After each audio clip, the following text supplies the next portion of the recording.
Welcome back, my dear students.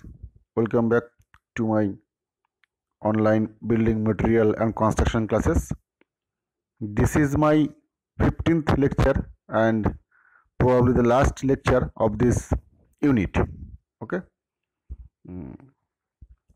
Today we will discuss the last topic of unit number 3.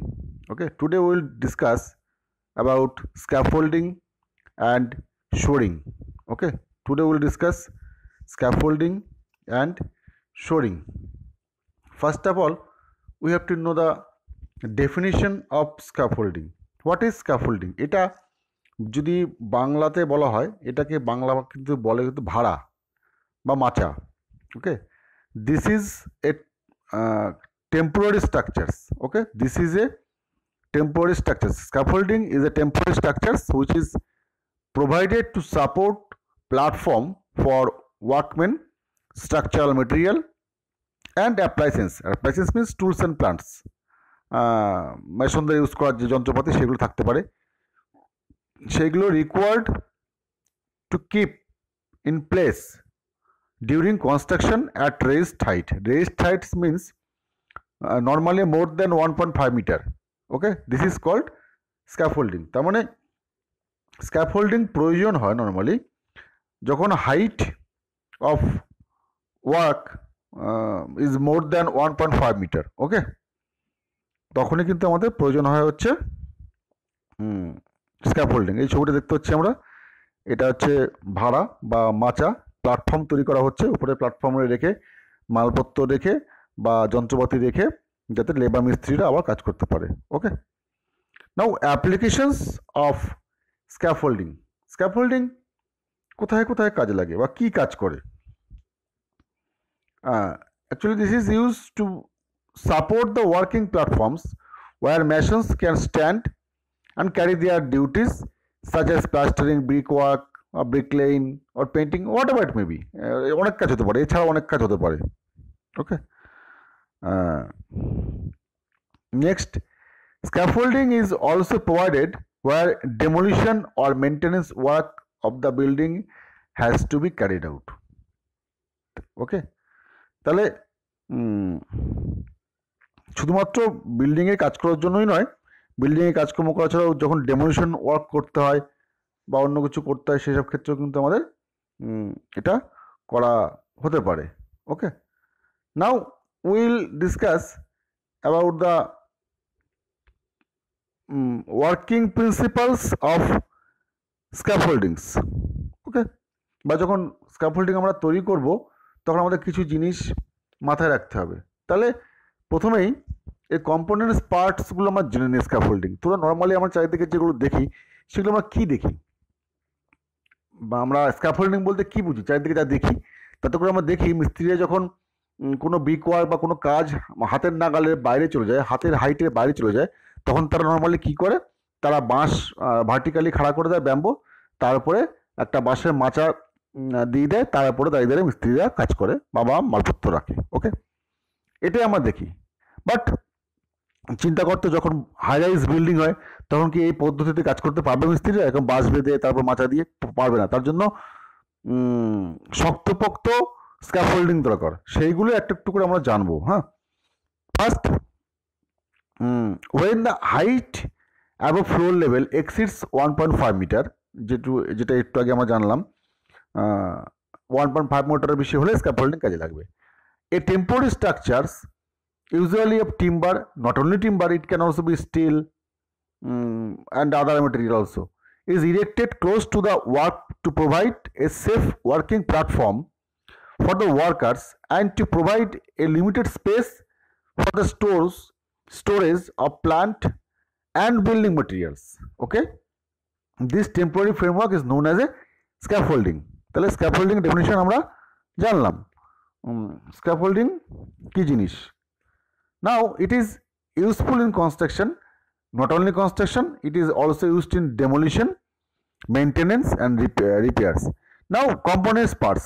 First, যে vertical, আমরা যদি বাঁশের scaffolding কথা দেখি তাহলে ভার্টিক্যাল যে ব্যাম্বোগুলো খাড়া করে তাকে বলা হয় স্ট্যান্ডার্ডস, STANDARDS.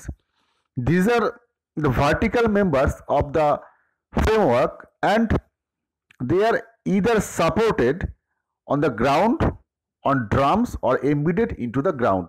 মানে ওটা আইদার সাপোর্ট দেওয়া থাকে অথবা মাটির মধ্যে ওটাকে ঢোকানো থাকে। ওকে, নেক্সট পার্ট হচ্ছে লিজার, LEDGERS, লিজার্স। এটা কি জিনিস? This are the horizontal members parallel to wall, ওয়ালের প্যারালালে হরাইজেন্টাল যে মেম্বারটা থাকে। মানে প্রথমত ভার্টিক্যাল খাড়া করে দিলাম, ভার্টিক্যালটাকে টাই করার জন্য ওই বাঁশগুলো বরাবর আমরা একটা বাঁশ দিয়ে টাই করছি, that is called ledgers. Okay, next হচ্ছে putlog, PUT put, LOG log. এবার পুটলগটা কি জিনিস? This are the transverse pieces which are placed on the ledgers and which are supported on the wall at one end. ব্যাপারটা বোঝা গেল? ব্যাপারটা দেখবি মিস্ত্রিরা কি করে, বা ব্যাম্বোগুলোকে প্রথমে ভার্টিক্যালে দিল, তো এবার ধর একটা প্রায় 10 মিটার বা 15 মিটার লম্বা একটা ওয়াল আছে, সেটাকে আমাকে প্লাস্টার করবে, ওকে, বা ব্রিক ওয়ার্ক করবে। তখন 10-15 মিটার বরাবরই 2 মিটার পর পর ভার্টিক্যালে বাঁশগুলো খাড়া করে দিল। তাহলে এই 10 বা 15 মিটার এই টোটাল যে বাঁশগুলো খুঁটিগুলো খাড়া করলো, এইগুলো টাই করার জন্য লম্বা একটা 10 বা 15 মিটারের বাঁশ ওরা বেঁধে নিল, জয়েন্ট দিয়েও বাঁধতে পারে। বাঁধার পরে দেখবি আবার ছোট ছোট কিছু বাঁশের টুকরো নেবে, সেই বাঁশের টুকরোগুলো নিয়ে এই যে আমরা লিজার যে টার্মটা ইউজ করলাম, লেজার থেকে নিয়ে গিয়ে ওই এক্সিস্টিং ব্রিক ওয়ার্কের উপরে ফেলবে, এবং ওই জায়গাগুলো কিন্তু ওপেনিং থেকেই যাবে। দেখবি স্কোয়ার স্কোয়ার হোল থাকে, ওগুলোর উদ্দেশ্যে কিন্তু ওরা ওখানে বাঁশ ছিল, ওই জায়গাটা ওরা ব্রিক ওয়ার্ক করতে পারেনি। এবার পুটলক হচ্ছে সেইগুলোই ছোট ছোট বাঁশগুলো যেগুলো লেজারের উপর একটা এন্ড থাকে, আর একটা এন্ড থাকে হচ্ছে ওয়ালের উপরে। ওকে, নেক্সট হচ্ছে পুটলকগুলো রাইট অ্যাঙ্গেলে, ওয়ালের রাইট অ্যাঙ্গেলেই হয়, পুটলকগুলো ওয়ালের রাইট অ্যাঙ্গেল হয়। Next transom, these are putlocks but their both ends are supported on the ledgers. Okay, transomet both endi supported on the ledgers. Next braces, braces কোথাও কোথাও দেয়, কোথাও কোথাও দেয় না। braces মানে হচ্ছে আড়াআড়ি ভাবে কোনো কিছু যদি প্রোভাইড করে, এটা হাইট বাড়লে দেয় অবশ্যই, কিন্তু হাইট বেশি না হলে দেয় না। these are the diagonal or cross piece fixed on the standard, এগুলো কিন্তু স্ট্যান্ডার্ডগুলোকেই ট্রাই করে ব্রেসেসগুলো। Next is bridle, BRIDLE. Actually, this is a piece which is used to bridge an opening in a wall, and it supports one end of the putlock at the opening. Okay.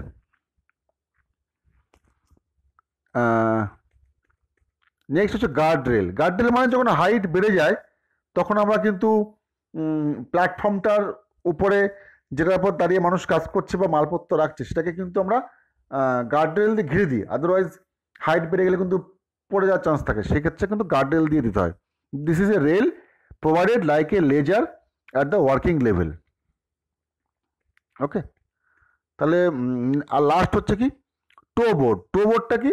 This is the board placed parallel to the ledgers and supported between the putlogs, যেটার উপর দাঁড়িয়ে আর কি কাজ করছে, and it is provided to work as a protected measure on the working platform. Normally আমাদের অল্প বাজেটের কাজে বা সেই ক্ষেত্রে এগুলো বাঁশের মাচা, বাঁশটা কেটে পেরেক দিয়ে বানিয়ে নেওয়া হয়।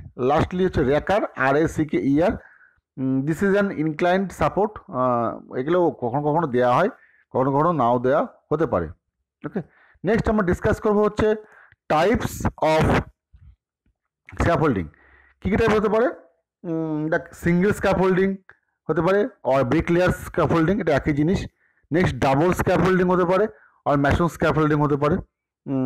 নেক্সট ক্যান্টিলিভার আর নিডল স্ক্যাফোল্ডিং হতে পারে, সাসপেন্ডেড স্ক্যাফোল্ডিং হতে পারে, ট্রেসেল স্ক্যাফোল্ডিং হতে পারে, স্টিল স্ক্যাফোল্ডিং হতে পারে, অ্যান্ড পেটেন্টেড স্ক্যাফোল্ডিং হতে পারে। আর এইগুলো সম্বন্ধে discussion is not included in your syllabus. আমি তো একটু বলে রাখছি, তোরা যদি কখনো প্রয়োজন হয় এটা নোট করতে পারিস বা নাও করতে পারিস, অ্যাজ ইউ উইশ। তাহলে ফার্স্ট আমরা আলোচনা করবো সিঙ্গেল স্ক্যাফোল্ডিং আর ব্রিকলেয়ার স্ক্যাফোল্ডিং। এইটাই মোস্টলি বা most common type of scaffolding and is widely used in the construction of brickwork. চারিদিকে আমরা দেখি, তাই এই টাইপেরগুলো আমরা দেখে থাকি। Okay, normally it is consist of single row of standards. Standards means vertical যে ইয়েগুলো দিই, খুঁটিগুলো দিই, সেগুলো placed at a distance of about 1.20 metre from the wall. Okay, and the distance between the successive standards is 2 metre to 2.5 metre. মানে বাসগুলো খাড়া করছে হচ্ছে ওয়াল থেকে 1.2 মিটার দূরে, এবং সেই একটা থেকে আর একটা খুঁটির গ্যাপ হচ্ছে 2 মিটার থেকে 2.5 metre, right? Next, the ledgers are then fixed to the standard at a vertical distance of about 1.20 meter to 1.80 metre. তারপর লেজারগুলো দিয়ে দিচ্ছি আমরা স্ট্যান্ডার্ড দেওয়ার পরে, সেগুলো 1200 থেকে 1800 মিটার দূর দূর আমরা সেগুলো দিয়ে দিচ্ছি। Next, putlogs with one end on the ledgers and the other ends on the wall, যেটা বলছিলাম একটু আগে আমি, মানে বাসগুলো আড়াআড়ি বাঁধার পরে সেখান থেকে পুটলকগুলো একটা এন্ড লেজারের উপর থাকে, একটা এন্ড ব্রিকওয়ার্কের উপরে গিয়ে পড়ে। Then placed horizontal distance about, এটা কত ডিস্টেন্সে থাকে? 1.2 meter to 1.8 meter. Okay students, next, the braces, guard rails and the toe board are fixed দেওয়া হয়। ওকে, এটা অনেক সময় বলা হয় putlog scaffolding. Next, double scaffolding or mason scaffolding. This is, the scaffolding is stronger than the single scaffolding and it is used in construction of stone work. Okay, stone work কাজে লাগে, and this is a framework and similar to the single scaffolding except that 2 rows of standards are provided. এক্ষেত্রে কিন্তু vertical যে বাসগুলো দিয়েছিলাম প্রথমটার ক্ষেত্রে আমরা সিঙ্গেল দিয়েছিলাম, এটার ক্ষেত্রে কিন্তু আমরা ডাবল দেবো। ওকে, and the distance between the face of the wall and the first row of the standard is about 200 millimeter to 300 millimeter, and the distance between the 2 rows is about 1 meter. Okay, next, rakers মানে incline যে ব্যাম্বোগুলো বা যে খুঁটিগুলো দেওয়া হয় last standard রোতে, the rakers and cross bases may be provided to make the scaffolding more strong and durable, and this type is also sometimes is known as independent scaffolding. এটা ইন্ডিপেন্ডেন্ট স্ক্যাফোল্ডিং হিসেবে কখনো কখনো পরিচিত। ওকে, next, cantilever needle scaffolding, এগুলো কেমন টাইপের হয়? This is A type of scaffolding, the general framework may be of single scaffolding type or double scaffolding type. Okay, but the standards are supported by a series of needles or ties which are normally taken out at floor levels or through openings or through holes kept in the masonry. Okay, next আর কি টাইপের হতে পারে? Next, suspended. Suspended নাম শুনে তোরা বুঝতে পারছিস, suspended মানে ঝুলন্ত বা ঝোলানো। Okay, this is a very light type of scaffolding and can be used only for the maintenance works such as painting, pointing, whitewashing, distempering. এটা নর্মালি দেখ, যদি হাই রাইজ কোনো বিল্ডিংয়ের ক্ষেত্রে কোনো মেনটেন্যান্স করতে হয় বা পেন্টিং করতে হয়, যেমন চিমনির আউটসাইডটা পেন্টিং করবে কি করে, সেক্ষেত্রে কিন্তু সাসপেন্ডেড স্ক্যাফোল্ডিংটাই কাজে লাগে। ওকে, বাইরের থেকে ঝুলে ঝুলে কাজ করবে। And the working platform is suspended from the roofs, ছাদ থেকে ঝোলানো হয়। by means of ropes, wires, chains, arrangements are made such that the platform can be raised or lowered, এটার জন্য ওঠানো নামানো করা যায়। ওকে, এবং এর চেন থাকতে পারে, পুলি থাকতে পারে। this type of scaffolding does not create any obstruction on the ground, যেহেতু এটা উপর থেকে থাকছে, গ্রাউন্ডের সঙ্গে সম্পর্ক নেই, তাই এটা কোনো অবস্ট্রাকশন করে না। and it is the most effective as it always provides the optimum level for working. এটা অনেক কাজের। Okay, next, trestle scaffolding. in this type of scaffolding the working platform is supported on movable contrivances such as ladders, tripods, etc. mounted on wheels. আমি একটা example দিচ্ছি, যদি কখনো কোনো গ্যারেজে যাস, গ্যারেজে গিয়ে দেখতে হবে যেখানে মনে করো লরি বা ট্রাকগুলো ওরা কালারিং করছে বা কাজ করছে, ওয়েল্ডিং করতে পারে, তখন দেখবি স্টিলের বা লোহার তৈরি একটা স্ক্যাফোল্ডিং থাকে, তারপরে একটা পাটাতন থাকে যেখানে আমরা দাঁড়ায় এবং চারিদিকে গার্ডরেল থাকে। ওকে, এই ধরনেরগুলোকে বলছে trestle scaffolding. Okay students, and this is the type of scaffolding is used for minor repairs or painting work inside the rooms, and the maximum height up to which this type of scaffolding can be adopted, that is 5 meter from the supporting surface. এটা কিছু limitation আছে। Next, steel scaffolding. This type of scaffolding, this is made by timber, and the steel tubes can be effectively used for the scaffolding work. Okay, the diameter of the tubes which is used in this type of scaffolding, that is 40 millimeter to 50 millimeter, and the thickness is 5 millimeter, and the tubes are available in standard lengths with special couplings and set of screws. Okay, আর তেমন কিছু নেই। আরটা আছে প্যাটেন্টেড scaffolding. Nowadays the various type of patented scaffolding made of steel with special type couplings and frames are available. Okay, next আমরা discuss করব শোরিং নিয়ে। শোরিংটা কি জিনিস, চলো একটু আমরা শোরিংটা সম্বন্ধে জানি।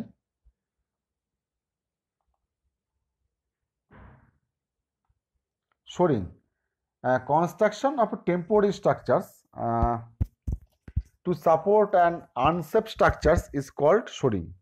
মানে কোনো আনসেফ স্ট্রাকচারকে যদি আমরা কোনো বাইরের থেকে এক্সটার্নালি সাপোর্ট দিই তাকে বলছি শোরিং। এটাও কিন্তু টেম্পোরারি স্ট্রাকচার, এটা কোনো পার্মানেন্টলি কিছু নয়। শোরিং কখন কখন দেওয়া হয়? when a building wall shows sign of building of leaning outward, মানে যদি বাইরে থেকে ঝুঁকে যায় বা বাইরে থেকে হেলে যায়। at the time of dismantling or reconstructing a defective building wall, shoring is provided. তখন শোরিং কিন্তু দেওয়া হয়, যে আমরা ছবিতে দেখতে পাচ্ছি, বিল্ডিংটা রিপেয়ার করার জন্য হোক বা রিহ্যাবিলিটেশন করার জন্য হোক, বাইরের দিক থেকে সাপোর্ট আমরা দিচ্ছি। ওকে, তাকে বলছে হচ্ছে শোরিং। এটা কিন্তু টোটালটাই temporary. And some points to be remember during shoring: the temporary of support by means of shores to unsafe structures may be given extremely or internally or maybe from the both side. এটা বাইরের দিক থেকেও দেওয়া হতে পারে অথবা দুদিক থেকে দেওয়া হতে পারে। Okay students, okay next. Now types of shoring. এই types of shoring we already have studied in our unit number 1। আমি আর এটা নিয়ে ডিসকাশনে যাচ্ছি না broadly. Okay, raking shore, flying shore, dead shore আমরা পড়েছি উইথ নিট স্কেচেস, তোরা ওগুলোই একবার দেখে নিবি। ওকে, নেক্সট আন্ডারপিনিং। আচ্ছা, আন্ডারপিনিং, this is A structure provided underneath of an existing foundation to maintain it's stability is termed as আন্ডারপিনিং। তাহলে হোয়াট ইজ আন্ডারপিনিং, তার ছবিতে আমরা দেখতে পাচ্ছি। এটাও কোনো একটা স্ট্রাকচারের নিচে দেওয়া হয়, এক্সিস্টিং ফাউন্ডেশন তার নিচে দেওয়া হয়। নর্মালি এখনকার আধুনিক যুগে তো যে কোনো বিল্ডিংয়ের হাইট চেঞ্জ করা যায়, এখন কোনো কোম্পানি কাজগুলো করছে। কীরকম, ধর একটা বিল্ডিং আছে, সেইখানে বিল্ডিংটা আজ থেকে 20-25 বছর আগেকার তৈরি, এবং সেই বিল্ডিংটা দেখা যাচ্ছে তখন যে গ্রাউন্ড লেভেল ছিল, গ্রাউন্ড লেভেল রেসপেক্টে বানানো হয়েছিল, রাইট? তো এখন সামনে দিয়ে মনে কর রাস্তা হয়েছে বা কিছু হয়েছে, সামনে রাস্তাগুলো উঁচু হয়ে গেছে এবং ওই বিল্ডিংটা কিন্তু অ্যাজ ইট ইজ রয়ে গেছে। ফলে কি হচ্ছে, বৃষ্টির ফলে রাস্তার জল টোটালটাই কিন্তু ঘরের মধ্যে এসে পৌঁছচ্ছে। তার মানে যেহেতু গ্রাউন্ড লেভেল আগে রেসপেক্ট করা ছিল, তাহলে এখন সেই বিল্ডিংটাকে মনে করে উঁচু করতে হবে। তো সেইটা করতে গেলে কিন্তু বিল্ডিংটাকে টোটালটাই আনইন্টারাপ্টেড অবস্থায় কিন্তু উঁচু করা যায়। তো সেই সব পদ্ধতি যখন কাজ করা হয়, সেই সব করার জন্য কিন্তু এই ধরনের আমাদের আন্ডারপিনিংয়ের ব্যবস্থা করা যেতে পারে। During underpinning, the existing structure is required to be temporarily supported by means of racking shores. Okay. Now, application of underpinning. কোথায় কোথায় ইউজ করা হয়?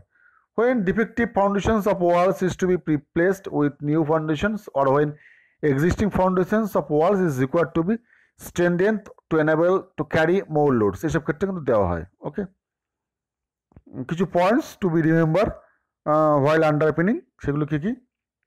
Building should be first examined for presence of any weakness such as poor brickwork or masonry work, and for effects of settlement which may be arise during the underpinning operations. Okay, এছাড়াও আর দু একটা কিছু আছে, temporary support should be provided and high rise building check করতে হবে, must be made to measure any movement of the building by means of plumb bob or total station, এগুলোও কিন্তু করা উচিত।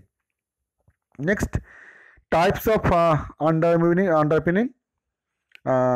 নর্মালি 3 টাইপস অফ আন্ডারপিনিংস কী কী আছে? Pit method, pile method, pier method. তো পিট মেথডটা কি? It involves strengthening by excavation and building below the existing foundations. And pile মেথডটা কি? It involves supporting the building on newly built up piles of various types without excavation. And number 3, pyre method. This is a combination of pit and a pile method where first excavation is done below the foundations and a pyre is built up for new foundations. Okay. Then we have completed the biggest unit among all the units in this subject. So thank you up to this for today. Thank you for watching video. Thank you.